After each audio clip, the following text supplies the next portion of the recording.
สบายดีพี่น้องสบายดีตอนแรงวันที่24เดือน8ปี2026หรือว่ามื้อวานนี้ตอนแรงเด้อพี่น้องทิปมาภาคเสียงตอนเสาร์ของวันที่25แล้วก็ตอนนี้ฝนตกอาจจะมีเสียงฝนอยู่เด้อในคลิปนี้ทิปสิพาไปเบิ่งสภาพน้ำท่วมที่ลุดลงแล้วเป็นทางไปบ้านเสียงห่มหรือว่าไปบ้านครูสำอางที่กับครูสำอางนี่ก็บ่ได้เห็นกันหลายเดือนแล้วเนื่องจากว่าเพิ่นไปเรียนต่อภาคแรกส่วนนี้ครูสำอางเพิ่นก็กลับมาบ้านแล้วใกล้สิเปิดเทอมวันที่1เดือนเก่านี่ก็เปิดเทอมแล้วเส้นทางนี้ก็เป็นเส้นทางไปวัดโพนงามแล้วก็ไปโรงเรียนบ้านน้องทีแต่ว่าช่วงนี้เดินทางไปบ่ได้ทิพย์ก็เลยบ่ได้ไปทางใดเลยพี่น้องไปติดตามแต่สภาพน้ำท่วมหลังจากที่ว่าฝนบ่ตกลงมาหลายมื้อแรงวันที่24น้ำก็เริ่มบกลงหลายเติบแต่ก็ยังหลวดเส้นทางอยู่สำหรับในหมู่บ้านบางบอนนี่ก็เริ่มลดลงแต่ว่าบางเฮือนก็ยังท่วมอยู่ให้หน้าตากาบางบอนที่ว่าน้ำท่วมอยากเป็นเดือนนี่ก็คือสิบ่รอดแล้วพี่น้องตอนนี้ในปีผ่านมาที่ว่าน้ำท่วมหลายเทื่อนี่เวลาน้ำลงนี่เขาเจ้าก็สิไปดำหน้าใหม่หวานกาใหม่ได้แต่ว่าก็ท่วมมาอีกหลายเทื่อก็ยังกุมเฮ็ดแต่ว่าก็บ่ได้กินข้าวปีผ่านมาน้ำท่วมแต่หัวปีเด้อก็เลยทันเฮ็ดทันหวานใหม่แต่ว่าปีนี้จนหอดเดือน8แล้วก็คือสิบ่ทันและปีนี้อันนี้จึงเป็นสาเหตุว่าเป็นหยังแต่ละปีจึงมีคนเฮ็ดหน้าแซงหรือว่าหน้าปังเพิ่มขึ้นหลายและทิพย์ก็รู้สึกว่าทิพย์คิดถือขนาดที่ตัดสินใจซื้อหน้าแซงหลังจากที่พยายามอยากซื้อมาหลายปีแล้วบางคนพื้นที่ลุ่มเวลาน้ำท่วมหน้าปีแล้วก็บ่มีหน้าแซงเฮ็ดนี่ยุ่งได้พี่น้องหาเงินซื้อข้าวกินบางคนมีลูกไปเฮ็ดงานอยู่ไทยแทนที่ว่าสิได้ฝากเงินมาเฮ็ดอันอื่นแต่ว่าก็ต้องฝากเงินมาให้พ่อแม่ซื้อข้าวเมื่อกี้ทิพย์ลืมบอกทางไปเมื่อกี้แม่นทางไปบ้านเชียงห่มทางโค้งบ้านเชียงห่มแล้วก็เฮือนล่างใหม่หันเป็นเฮือนของพี่น้องครูสมางตอนนี้ทิพย์อวยนากลับคืนแล้วพี่น้องครูสมางเพิ่นก็มาตึกสะดุงได้แต่ว่าอยู่ทางโซนเบื้องนั่นพุ่นทางบอนทิพย์มาเด้อันนี้ทางไปบ้านเชียงห่มทางไปครัวได้เนี่ยพี่น้องตามมือที่ทิพย์สีนี่ไปขึ้นครัวแล้วก็ข้ามไปบึงสาที่จริงคลิปนี้นะที่บ่ได้ตั้งใจสิมาพากเสียงคืนได้นี่พี่น้องพอดีว่าไม้ทิพย์มีปัญหาตอนถ่ายกระเสกเปิงอยู่ว่าไม้ขึ้นอยู่นะแต่ว่าเป็นยังเวลามาพากเวลามาตัดคลิปแบบว่าเอ้าวิดีโอบ่มีเสียงทางวิทย์ก็สิว่าบ่ตัดลงแล้วได้นี่แต่ว่ามื้อนี้ก็บ่ทันได้ออกไปทางใดพี่น้องเพราะว่าฝนตกก็เลยเอาคลิปนี้มาพากเสียงให้พี่น้องเบิ่งและอีกอย่างตอนนี้นะหรือว่ามื้อนี้วันที่25น้ำก็คือสิลดลงจากทางแล้วเบิ่งคนตุกสะดุงดูพี่น้องตามสายทางยาวๆไปจนหอดฝากเฮือนหลังนั้นผู้ใดอันนี้ก็จะแม่นทางเข้าบ้านน้องบัวขุมน้องบั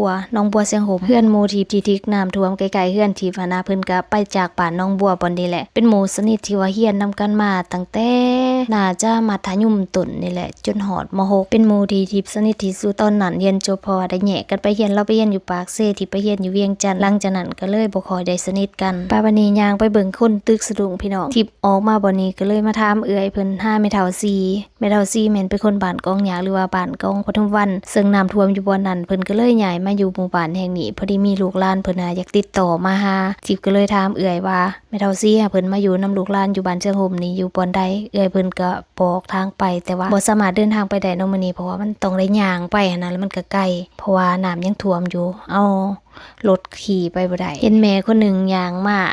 แล้วก็ในของเพิ่นคือจังว่ามีอีหยังเต็มของมาเบิ่งไกลๆเพราะว่าจิหลอเราไปขุดจิหลออยู่โขกมานะพี่น้องบอนที่ว่าจิหลอนี่น้ำขึ้นไปนะได้จนเต็มของไปตาสะอ่อนได้ช่วงนี้จิหลออยู่บ้านทิพย์ก็ถึกได้คือมื้อวานนี้ทิพย์ไปตลาดก็100โต40,000นี่แหละพี่น้องเทื่อก่อนแพงกว่านี้ได้เทื่อก่อนนะแต่ว่าตอนนี้ถือลงเลยก็จะเอาไปเก็บตามน้ำท่วมเลยเด้ค่ายังมานะทิพย์ถ่ายคลิปสั้นลงทางบ้านฝาตอนนี้ถ่ายคลิปยาวลงทาง2 YouTube พาพี่น้องมาเลาะเบิงป่าอีกเบิงกระตาผู้ใดก็ได้มื้อสู่คู่สุคนได้พี่น้องบางคนก็หากะมาบางคนก็มาแต่ด้นแล้วแต่ว่าป้าเพิ่นหาก็บ่ได้หลายได้เนื่องจากว่าเปลี่ยนกระตาบางคนก็ได้เต็มกระตาแล้วก็ให้ลูกหลานเอาเมื่อก่อนแล้วก็ตัวเองก็ยังตึกไปต่อจังซี่นะคือผู้นี้เพิ่นหากะมาก็ยังได้บ่หลายเนาะได้แต่ปลาซิวน้อยๆนะพี่น้องปลาซิวปลากุ่มน้อยๆนะพอดีมกบรรยากาศกำลังดีเลยพี่น้องแดดก็บ่มีฝนก็บ่ได้ตกคนที่หาปลานี่ก็บ่ได้มีเฉพาะที่ตึกสะดุงได้อยู่บอนเลิกนี่เพิ่นก็สิใส่หมองแต่ว่าเฮาก็บ่สามารถไปถ่ายเบิ่งได้เนาะเนื่องจากว่าบ่มีเรือน้ำมันก็เลิกคือน้องชายที่ก็ไปใส่หมองอยู่ได้น้องชายน้องเคยแต่ว่าที่พันบ่ได้ไปยามหมองนั้นก็เจ้าจักมื้อก็เจ้าส่วนไปยามอยู่ได้ถึกหลายๆแต่ว่าแต่ละมื้อหันทิพย์ได้ไปอัปเดตน้ำท่วมเนาะทิพย์ก็เลยบ่ได้ไปนำกระเจ้านะบัดมื้อที่วางว่าสิไปน้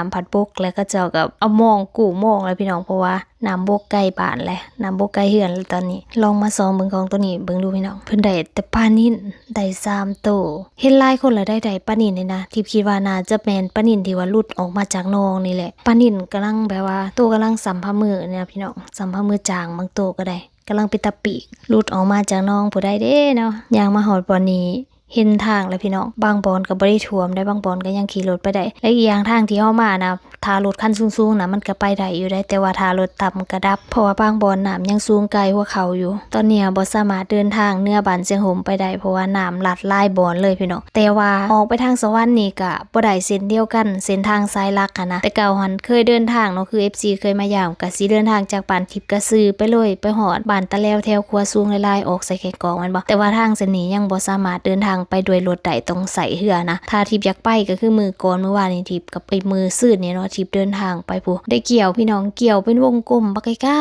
ๆทางก็ยากนะช่วงนี้ก็เลยบ่ค่อยอยากเดินทางไปทางใดสำหรับคนที่ว่ามีความจำเป็นในการเดินทางแล้วก็ตกไปเส้นทางสายหลักจังสินะพี่น้องจะได้ขี่เรือไล่ตัวได้บ่อนหนึ่งก็แพงอยู่ได้บริเวณถึกๆช่วงนี้น้ำท่วมน้ำมันก็ขึ้นขาเรือก็เลยขึ้นไปตามขาน้ำมันนั่นแหละเมืองชนปีนี้น้ำก็ท่วมหลายหมู่บ้านบ่ว่าจะเป็นบ้านเสียงโฮมบ้านกองปทุมวันบ้านประสิทธิ์ลำเพียนหรือว่าบ้านทาคำเหลือมแล้วก็บ้านโคกหัวสางเหนือโคกหัวสางใต้แล้วก็บ้านดงวาย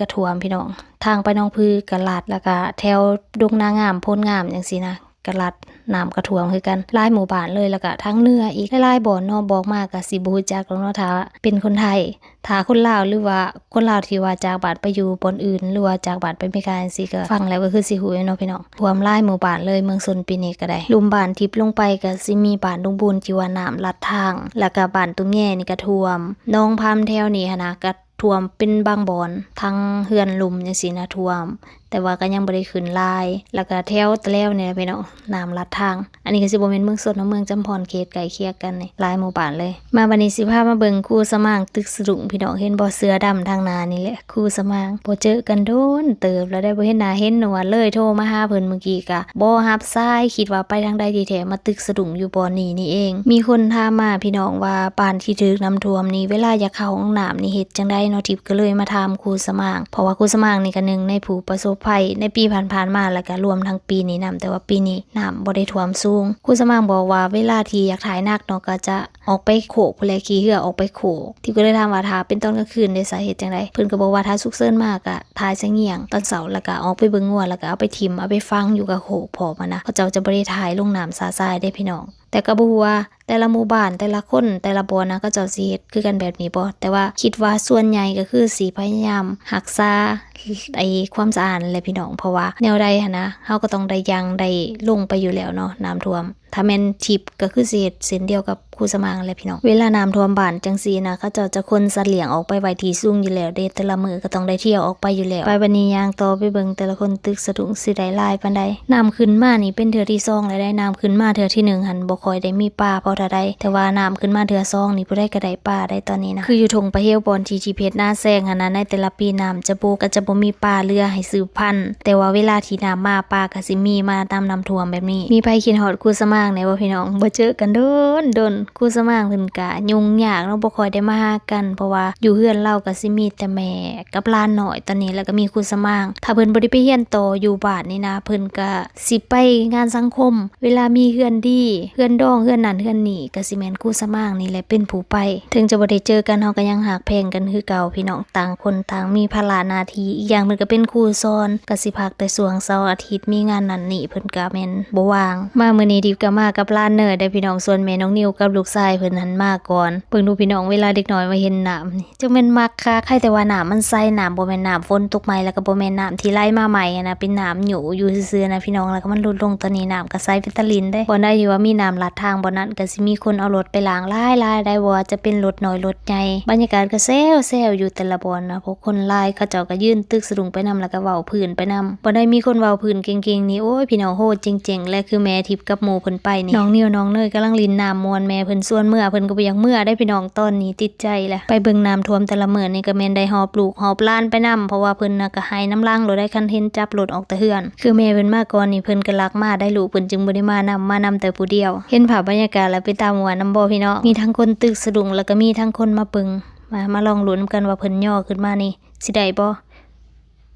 บ่ได้ตึกสะดุ้งนี่ก็บ่แม่นสิได้ครูบาได้บาดได้บาดบ่ได้ปาได้ก็ป้าเห็นหมู่ที่คนหนึงหั่นน่ะเราไปตึกสะดุ้งเราได้ลูกปลาขอยกขึ้นมาได้เป็นถ้วยพุ่นน่ะเพราะว่าลูกปลาขอนี่มันก็สิไปเป็นกลุ่มเด้เนาะเวลามันเข้าสะดุ้งมันก็สิเข้าเป็นกลุ่มไปตอนนี้ก็รอเรียบร้อยแล้วพี่น้องก็สิพากันเดินทางเมื่อใดวันนี้พามารอเบิ่งบรรยากาศน้ำท่วมทางไปบ้านเชียงหมมื้อก่อนนะยังอยู่ทางหน้าอยู่ปะใกล้ๆพุ่นน่ะอยู่ห่างจากนี้ไปเกือบ1กิโลผู้ใดปอนน้ำท่วมแต่ว่ามามื้อนี้หั่นนะน้ำลดลงหลายเติบจนมาฮอดครึ่งทางเข้าบ้านน้องบัวเชียงหมแหละอันนี้เศร้าคู่ทิพย์เด้อพี่น้องสมัยยังหน่อยเฮียนน้ำร้อนนี่แหละตอนเรียนสั่นป .4 เราก็เป็นคนบ้านเดียวกับทิพย์ผู้ได้แต่ว่าเราก็มาตึกสรุงอยู่กระทั่งพี่เราน่ะเปลี่ยนกระตาใหม่แล้วได้กระตาเก่าหนนะลูกเรามาเอาเมื่อแล้วเห็นเรามาตึกสรุงอยู่พี่ทุกมือเลยแม่ทิพย์ก็ตึกคือกันแต่ว่าแม่ที่มันตึกอยู่แถวนาเองแถวห้วยครัวรอเรียบร้อยแล้วก็สิเดินทางกลับบ้านเฮามื้อนี้พี่น้องสิพาพี่น้องไปเบิ่งหน้าทิพย์คือกันหน้าที่พะน้ำท่วมคือกันพี่น้องแต่ว่าตอนนี้ก็คือสิลงแล้วแหละเพราะว่ามื้อเช้านี่ก็ลงลายเติบแล้วย่างมาปะใกล้ๆนึงก็ยังบ่ฮอดบ่อนจอดรถจักรอยู่พี่น้องบ่อนจอดรถจักรยังอยู่ทางนาอยู่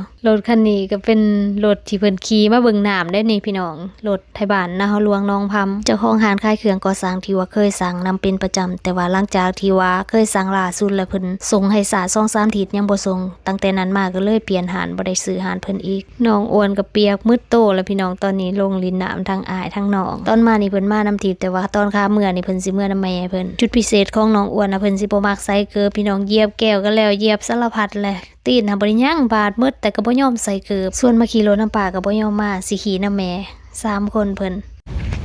ตอนนี้ก็มาเฮือนแล้วพี่น้องพามาให้เบิ่งน้ำทั้งพี่เนาะอันนี้ห้วยครัวหน้าเฮานี่น้ำยังบกบ่ทันได้เบิดอยู่พี่น้องแต่ว่าตอนนี้หน้าเฮานะ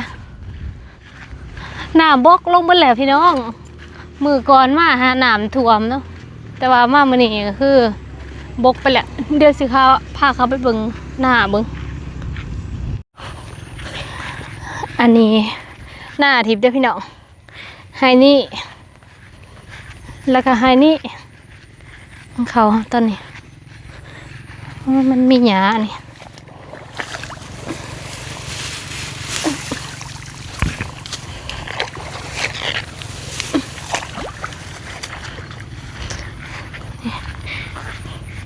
ไฮนี่ฮักก็ใส่พุ้ยพี่น้องใส่พุ้ยแล้วก็น้ำมาท่วมไฮนี่แล้วก็ไฮนี่นะเฮาไม่รู้คลองน้ำท่วมเขตลักแดนไฮนี่